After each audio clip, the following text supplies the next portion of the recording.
So we are on chapter 7 of Allah by Imam Bukhari. We read the hadith last week, so we'll just quickly reread it and then move on to the next one. Babu Uquqil Walidain, chapter 7, the chapter on disobedience or disrespecting one's parents.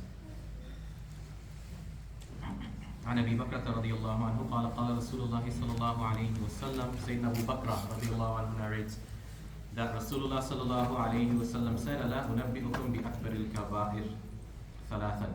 Shall I not tell you of the worst of the major sins? 3 times. قالوا بلى يا رسول الله.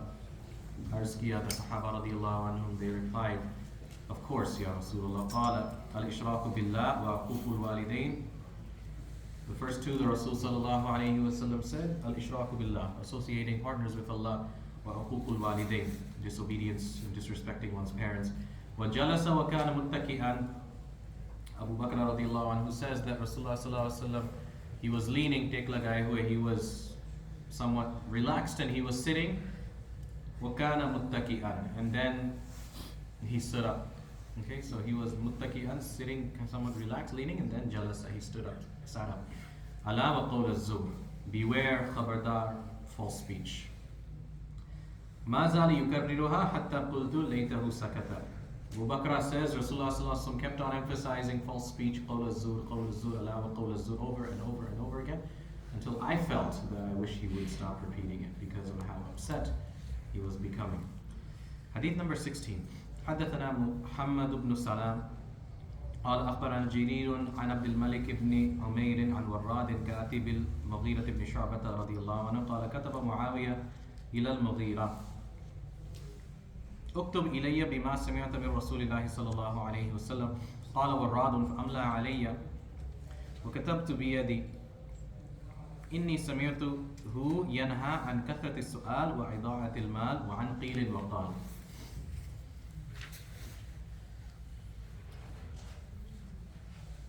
So Imam Bukhari, he's mentioned another hadith here. So first and foremost, when we look at the translation, we'll look at it in a second.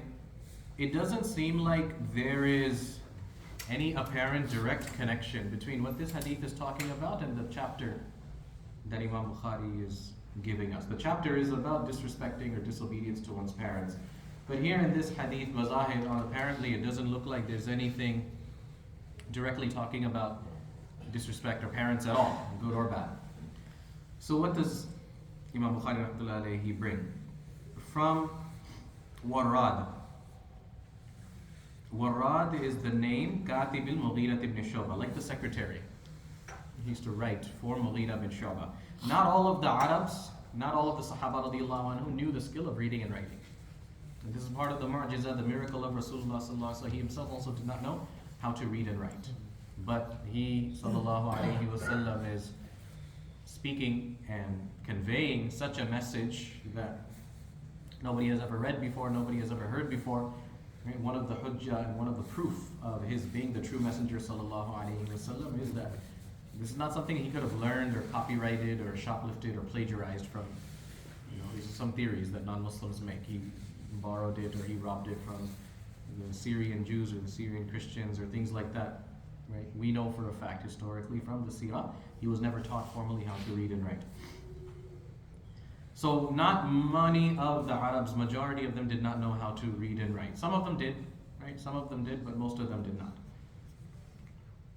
So Warad, who is the Katib, the secretary, the one who used to write and send the messages of Mughira bin Shu'bah radiallahu anhu, Sahabi, Warad says, Kataba Muawiyah ila al-Mughira. So Amir Muawiyah radiallahu anhu, who was basically the governor of Sham, starting from the time of Umar radiallahu anhu, okay, and then throughout the time of Uthman radiallahu anhu, and then the first fitna that takes place. And then after all of the events take place, he is basically the leader of the Ummah, Banu Umayyah, right after the Khulafa Rashida, for about 20 years. So good 20 years he was, the leader of the people.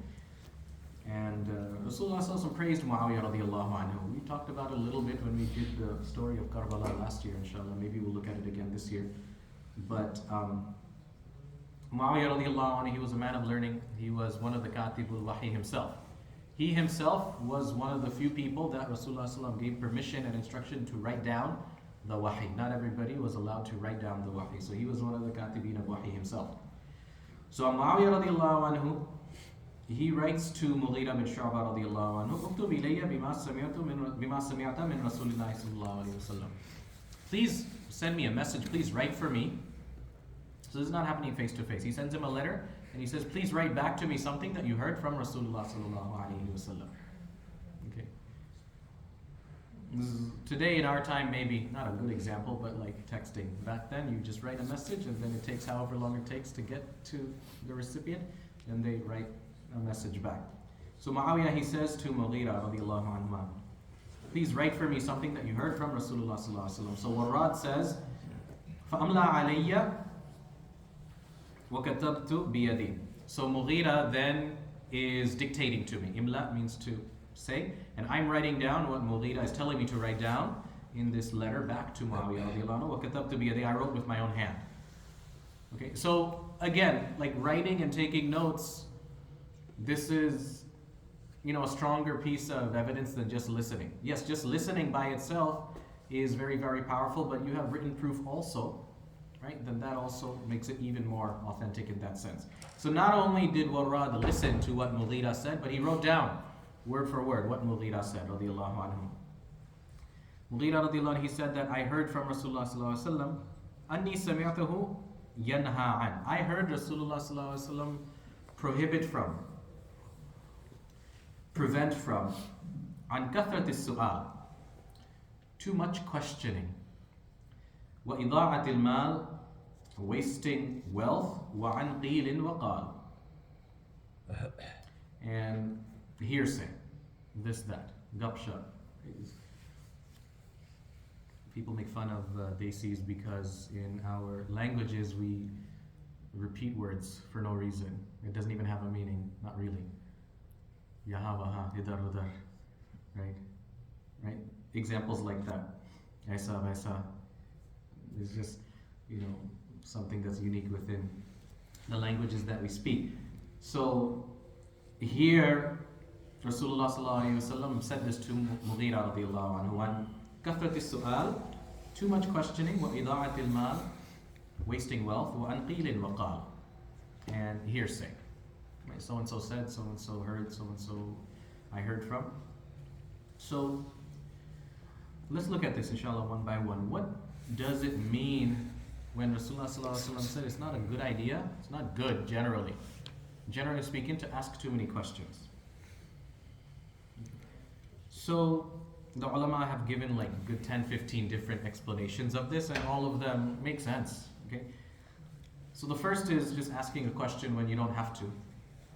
Okay, when there's no need, right? When there's no reason for you to ask any question, right? Or asking about completely hypothetical, made-up things, impossible things. Okay, I mentioned this before as well when they landed on the moon in 1969, right? Hazrat Ji and Nizamuddin, they told him, "Chand tak pahunch gaye," right? That human beings, they've now made it to the moon. And so Hazrat Ji, he was like, "Wahan bhi jamaat bhej denge, koi masla nahi hai." Right? We'll send a jamaat over there as well, right? But okay, let's just say, okay, what happened? Which direction is the qibla when you're on the moon? Or, how do you pray tahajjud? What time is tahajjud time when you're, these are types of questions. Maybe it's important, but most likely not. Okay? So examples like that, it happens all the time, right? Things that are not important, things that don't even exist, things that are not relevant to us, to ask questions for no reason about those types of things. Okay? Things that human beings will never be tested with, things that you and me will never have to experience. Okay? Another way we can understand asking too many questions is about other people. Okay, and this happens a lot, and this requires some wisdom and hikmah as well. It depends on the person that you are speaking to, the person who tells you. Okay, so it really, really depends. But this hadith is speaking very generally. In generally, it's not a good idea. Okay, someone says to you, "Please make dua for me. I was sick." So now you start interrogating that person. What happened? What medicine are you taking? Which hospital? How long have you been sick for? Okay, did you try this? Did you try this? Sometimes we act like a doctor. Sometimes we act like an investigator. Sometimes we act like a little kid. All right? Someone asks you to make dua. Someone asks you to just, make dua. Then okay, just say make dua. Allah give you shifa. Allah make it easy. You don't have to now go and ask all these other extra details about what's going on. What is the situation? What is happening at home? And this is another way that we can understand it. Right? Asking a lot of questions about what's happening with people's lives. Okay? And subhanAllah, this is a problem. The nafs, we always want to have special information that nobody else has. Right? We live in a culture of propaganda and news media. It's not about what is correct or what is right and wrong. It's about being the first person to report it or being the first person to release the story. Right? This is against, the adab, right, of communication and speaking.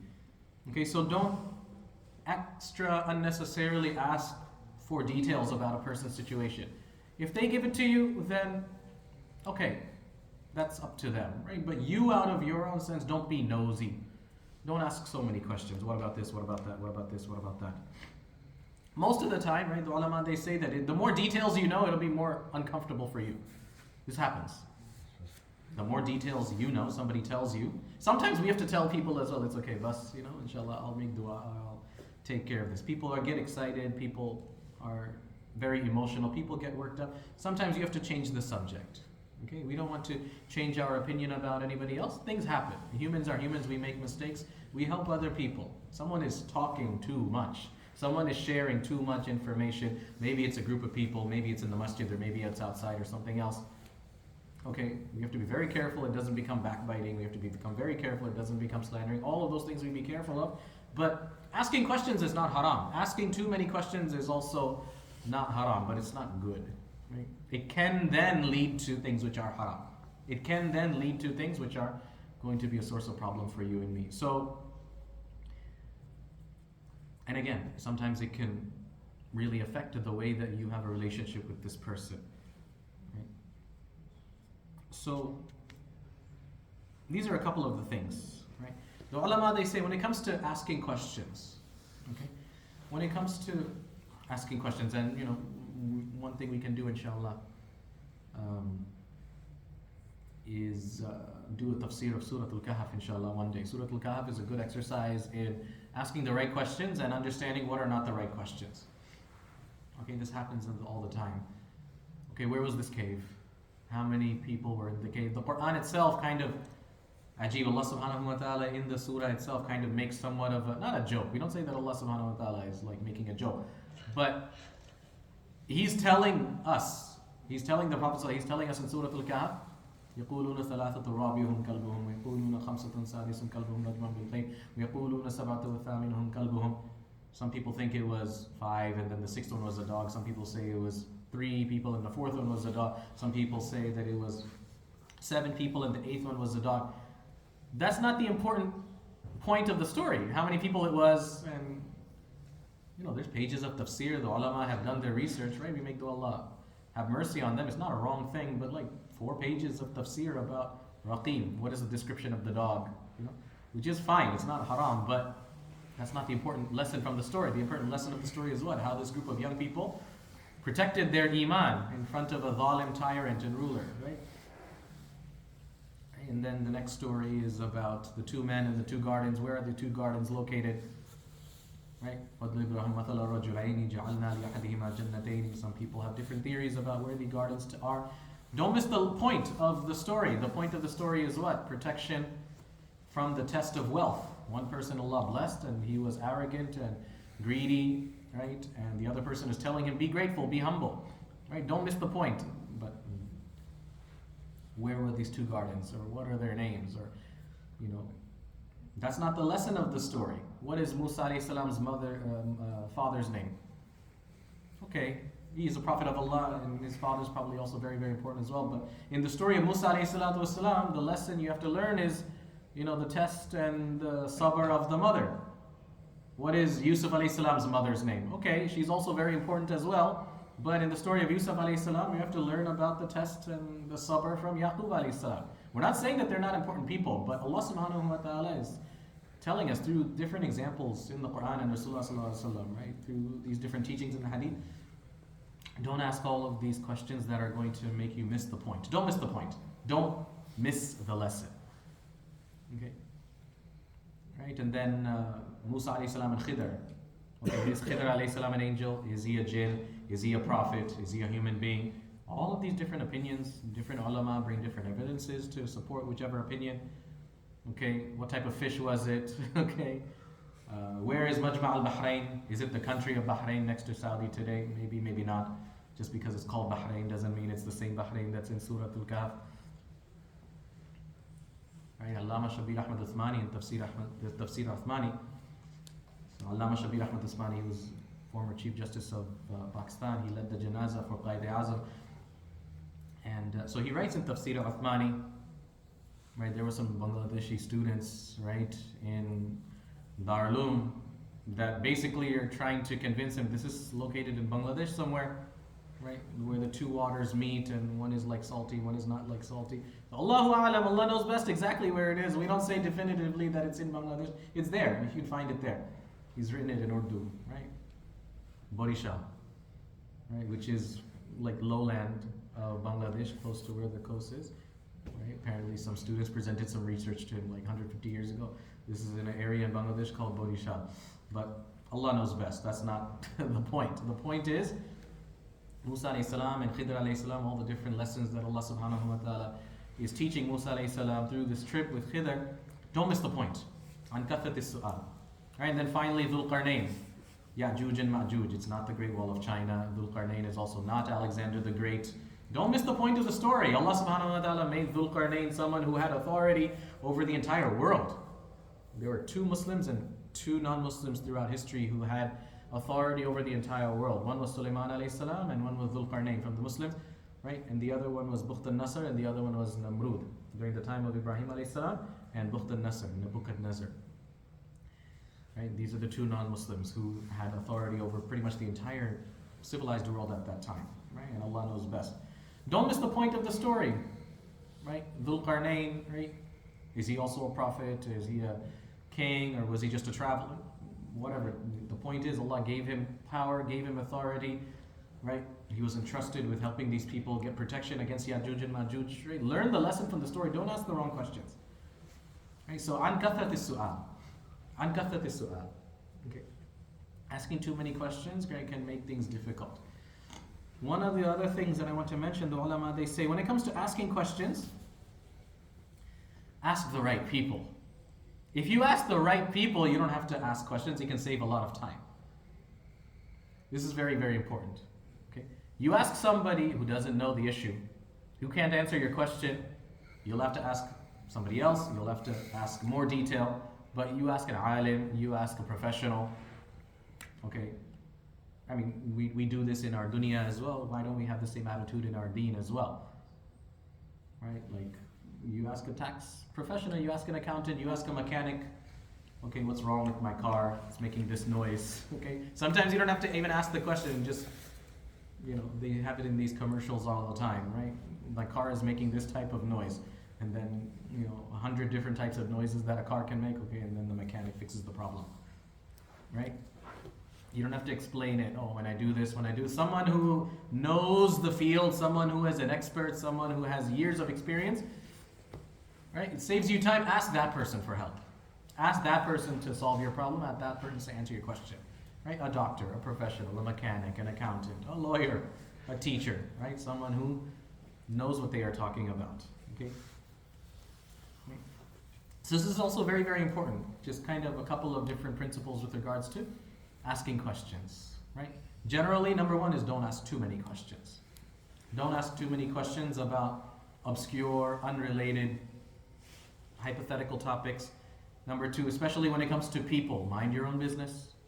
Mind your own business. If someone starts sharing, stop that person, change the subject, use some hikmah, don't be rude, don't be forceful, don't be mean, but okay, the more people talk, then, you know, Sayyidina Abu Bakr radiallahu anhu, who is the greatest person after all of the Anbiya alayhi salatu wassalam, right? The greatest. the most beloved person to Rasulullah sallallahu alaihi wasallam. None of the other Sahaba compared to Abu Bakr radiallahu anhu. He's weird. People say he used to walk around just holding his tongue like this. This has destroyed me. This has destroyed me. He's literally nicknamed As-Siddiq. Right? Rasulullah sallallahu alaihi wasallam gave him the title As-Siddiq. He is the greatest of the Sahaba, the most truthful and the strongest iman, the strongest love for Rasulullah sallallahu alaihi wasallam and Allah subhanahu wa ta'ala. He used to say that my tongue has destroyed me. So what about the rest of us? We have to be careful about what we say. Right? Mufti Taqi Uthmani, may Allah preserve him, he says, "Main har ek baat ko tol tol ke kehta hu." Right? Like I check and I double check. What I'm about to say, is it useful? Is it important? Is it necessary? Right? And a separate issue is some people just talk too much. Okay? If there is a way for you to, and this is the style of the Quran, and this is a whole separate subject in language. But if you can say something in one sentence, don't spend 3 sentences saying it. Okay? If you can give a short answer that is complete, don't give a long answer that is incomplete. Right? This takes, again, wisdom and connected to the previous point that I mentioned. Ask the right people. Ask a doctor, ask an alim, ask a sheikh, ask an expert, ask someone who is a professional, all of those things. And then the third thing is ask the right people. Ask the right people. Okay? Ask the right people. The last thing that I'll mention, we'll continue with this hadith, inshallah. The next thing the Rasul sallallahu alaihi wasallam said is ida'atul mal, right? Wasting wealth. The last thing that I'll mention is that the ulama of tasawwuf, the scholars of the heart, they talk about the way to increase your connection to Allah subhanahu wa ta'ala, right? And whether it happens through jamaat or it just happens on your own or you go visit a sheikh in a khanqa, right? The point is that you work on yourself and you have to get closer to Allah subhanahu wa ta'ala. So there's 4 things that the ulama, they say, taken from the teachings of Rasulullah sallallahu alaihi wasallam. You take less from the dunya and Allah subhanahu wa ta'ala will give you more from the benefits of the deen. Okay? Do less, right? Which is the opposite of what this hadith is talking. This hadith is basically saying kathatusa, too much questioning, wasting wealth, okay? The first is qillatu ta'am, eat less. Don't eat so much. The more you eat, the more you're lazy, less time, less, you think you have more energy. Obviously eating healthy is a whole separate discussion, but the general rule is don't eat as much as you need to. Don't eat more than you need to. Right? Don't waste time on food. Don't eat more than you need to. Take care of your health, right? But too much eating leads to so many other problems, spiritually as well as physically as well. We know that. Number 2, qillatu ta'am. Number 2 is qillatu manam. Don't sleep so much. Right? Don't sleep so much. And we can spend time talking about this as well. Right? A person, right, lives for 75 years, they become an adult at age 50, and then they become baligh at age 50 and they die at the age of 75 and they sleep for 8 hours a day. That's 20 years of your life is just to sleep. Right? What about all that extra nawafil that you could have done? I'm saying this ideally. I'm not saying all of our free time should be in nawafil and ibadah, but that's a long time just to be sleeping. Okay? The people who reached a stage and a station with Allah subhanahu wa ta'ala, the mashayikh that are still alive, they don't sleep that much. They sleep very little. Right? They train their bodies. You and me, we can do this as well. We train our bodies. Dedicate more time of our free time to the worship of Allah subhanahu wa ta'ala. Less sleep. Less eating, qillatul ta'am, qillatul manam, less sleeping. And then the third is qillatul kalam. Stop talking, don't talk so much. The more you talk, the more you have to remember. Right? Again, we're not talking about teaching, we're not talking about nasiha, we're talking about just generally useless talk. Useless talk. Right? Right? Those of us who, we know the 6 points that Hajjaji rahmatullahi alayhi, gave to the ummah for this work, right? In many of the letters, he writes a 7th one. He actually writes a 7th one. Min husn Islam al-mar'i tarkuhu ma la ya'nihi. Right? The beauty and perfection of a person's Islam is what? After the last point, which is da'wah ilallah, is tarku ma la ya'nihi. Mind your own business. Mind your own business. This is the difference between good Islam and excellent Islam. You worry about yourself. Mind your own business. Your priority is to worry about yourself. right? And then after that, your family, and then after that, everybody else. But don't worry about everybody else except for yourself, right? And to be safe, okay, if you just focus on yourself and you just focus on your family, right? Then inshallah you will be safe, right? Da'wah is a fard kifaya, but still, right? These are very, very important teachings of Rasulullah sallallahu alaihi wasallam. So less talking. Don't talk more than you need to. And the fourth is qillatul ikhtilat ma'al ana, less mingling with people, right? Spend more time in the masjid, spend more time with your family. Spend more time in the masjid worshiping Allah, spend more time with your family. It's okay to have a relationship with the community, with the musallis, with the family members outside, but safety and security, less chance of backbiting, less chance of wasting time, less chance of so many other problems is you stay within the masjid, you stay within your family. Qillatul ikhtilat ma'al anam, less mingling with the people. So qillatul ta'am, less eating, qillatul manam, less sleeping, qillatul kalam, less talking, qillatul ikhtilat ma'al anam, less mixing with the people. I make dua. May Allah subhanahu wa ta'ala give us the ability to understand our deen, to practice the sunnah of Rasulullah sallallahu alaihi wasallam, increase our iman, protect our iman, and Allah subhanahu wa ta'ala allow us to live on iman, die on iman, and be raised as people of iman. Allahumma salli ala Muhammad wa ala ali Muhammad kama sallaita ala Ibrahim wa ala ali Ibrahim innaka Hamidum Majid. Allahumma barik ala Muhammad wa ala ali Muhammad kama barakta ala Ibrahim wa ala ali Ibrahim innaka Hamidum Majid. Allahumma lakal hamdu kama anta ahluhu, Allahumma lakal shukru kama anta ahluhu, innaka ahlut taqwa wa ahlul maghfirah. Allahumma inni ala dhikrika wa shukrika wa husni ibadatik. La ilaha illa anta subhanaka inni kuntu minadh dhalimin. Subhana rabbika rabbil izzati amma yasifun. Salamun ala al mursalin. Alhamdulillah.